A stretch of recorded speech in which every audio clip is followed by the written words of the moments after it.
Hello friends, स्वागत आहे तुमचं कामिनीज फूड किचन चॅनलमध्ये। आज आपण सोलापुरी शेंगदाण्याची चटणी करणार आहोत, ती पण अगदी झटपट आणि सोपी। चला तर मग सुरुवात करूया। ह्यासाठी लागणारं साहित्य बघूया। एक मोठी वाटी शेंगदाणे घेतलेत, लाल तिखट, चवीप्रमाणे मीठ, भरपूर अशा लसणाच्या पाकळ्या आणि तेल। सगळ्यात आधी चटणी बनवण्यासाठी शेंगदाणे भाजून घेऊया। कढई गॅसवर ठेवून व्यवस्थित गरम होऊ द्यायची।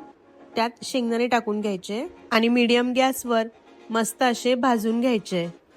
हलकासा कलर बदलत आलाय, अजून 1-2 मिनिट परतवून घेऊया, त्यामुळे साल निघायला मदत होते। शेंगदाणे पण छान खरपूस रंगाचे भाजून झालेत। एका प्लेटमध्ये थंड होण्यासाठी काढून घेऊया।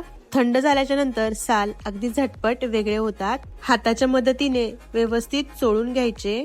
जवळपास 70 ते 80% साल काढायचे, थोडेसे राहू द्यायचे, त्यामुळे चटणी खमंग लागते। अशा पद्धतीने मी सगळ्या शेंगदाण्याला चोळून घेऊन त्यांचे साल काढून घेतलेत। साल काढून झाल्याच्या नंतर कढईमध्ये थोडंसं तेल घेऊन शेंगदाणे परतवून घ्यायचे। परतवून घेत असताना गॅस मीडियम ठेवायचा आणि हलकासा ब्राऊन कलर होईपर्यंत त्याला परतवून घ्यायचं। अगदी हलका कलर बदलवून घ्यायचा। छान परतवून झालेत बघा शेंगदाणे, मस्त असे खरपूस रंगाचे शेंगदाणे भाजून तयार आहेत। आता आपण चटणी बनवायला सुरुवात करूया। मी इथे खलबत्त्यामध्ये बनवत आहे चटणी।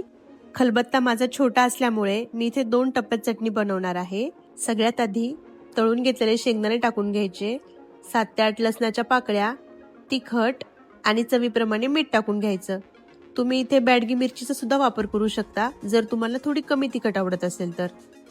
आणि थोडंसं तेल पण टाकून घेतलंय। आता चटणी वाटून घेऊया। मिक्सरचा वापर करून बनवलेल्या चटणीपेक्षा अशी खलबत्त्यात बनवलेली चटणी खायला खमंग आणि चविष्ट लागते। अधूनमधून चमच्याच्या मदतीने खालीवर करत चटणीला असं वाटून घ्यायचं। वाटून घेत असताना थोडं थोडं तेल टाकायचं, एकदम तेल नाही टाकायचं, जसं लागेल तसं तेल टाकून घ्यायचं। अधूनमधून एकदा चमचा फिरवत राहायचा। चटणी जवळपास तयार आहे। हातावर अशी चटणी घेऊन बघायची, तिचा छान असा गोळा तयार झाला की समजायचं आपली चटणी तयार आहे। कुठे कुठे ओबड ओबड शेंगदाणे पण दिसतायत, ते पण खाताना खूप छान लागतात। ही सोलापुरी चटणी धपाट्यांसोबत तसंच मऊ भातासोबत खायला खूप जास्त छान लागते। तुम्ही पण एकदा नक्की ट्राय करून बघा। आज बनवलेली शेंगदाण्याची चटणी जर तुम्हाला आवडली असेल तर नक्की लाईक करा आणि चॅनलला सबस्क्राईब। परत भेटूया अशाच एका नवीन रेसिपी सोबत, तोपर्यंत बाय बाय।